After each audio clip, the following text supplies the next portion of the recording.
Je suis Éric Leroy, je travaille au Centre national du cinéma de l'image animée. Et je m'occupe de l'accès, de la valorisation et de l'enrichissement des collections. Et puis par ailleurs, je m'intéresse à la photographie. Je vais travailler sur l'œuvre de Denise Bellon. Et puis j'ai écrit divers textes et je continue d'écrire, travailler sur l'histoire du cinéma, français en particulier.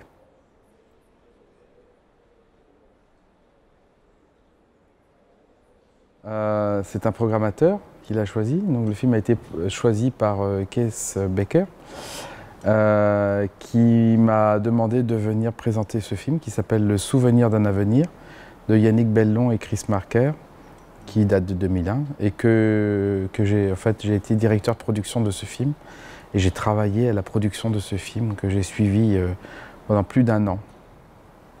Donc c'est pour ça qu'en fait je suis venu ici au camp de Rivesaltes présenter ce film qui a comme thématique la mémoire et la place de la photographie dans l'histoire et la mémoire et la création photographique.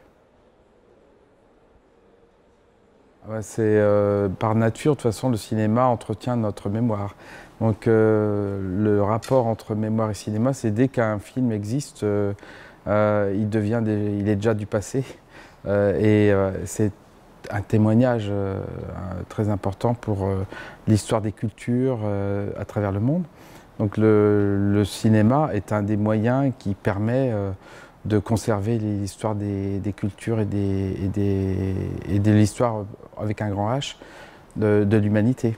Et ça depuis le début du cinéma, puisque déjà les Frères Lumière en 1895, en filmant la sortie des usines Lumière, ont fait œuvre de témoignage historique et ont fait œuvre d'historien, peut-être sans le savoir, mais en tous les cas, ont prouvé que le cinéma pouvait être un élément historique important pour la transmission de l'histoire et des événements.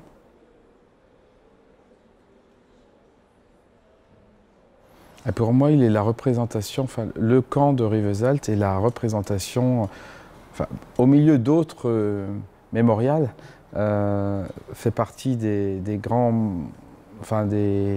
lieux où on peut se retrouver, retrouver une histoire de la région d'une part, mais plus généralement une histoire de l'Europe et une histoire de la France, avec l'emprisonnement à plusieurs périodes de plusieurs populations qui ont été parquées, enfermées, et c'est toute notre histoire qui est là, puisque en fonction de là où on vient et de nos origines, on a pu avoir l'un ou l'autre, ou un moment, quelqu'un de notre famille qui aurait pu être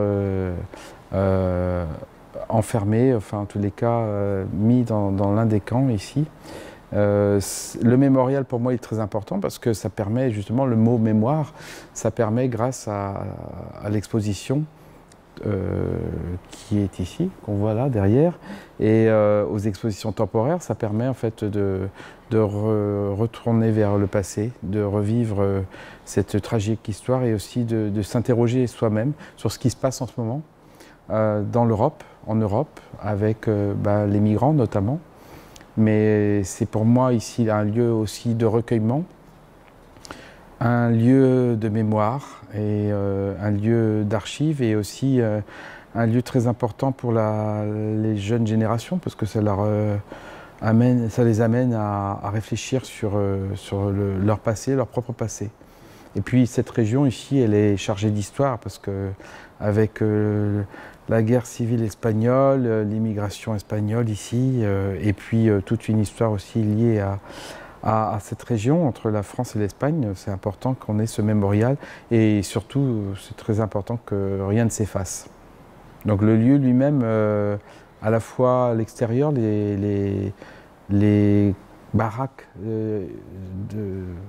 historiques, mais aussi ce nouveau lieu magnifiquement architecturé, je pourrais dire, avec ce béton brut, coloré des couleurs de la région. Je trouve que c'est un bel édifice et un lieu important pour conserver la mémoire.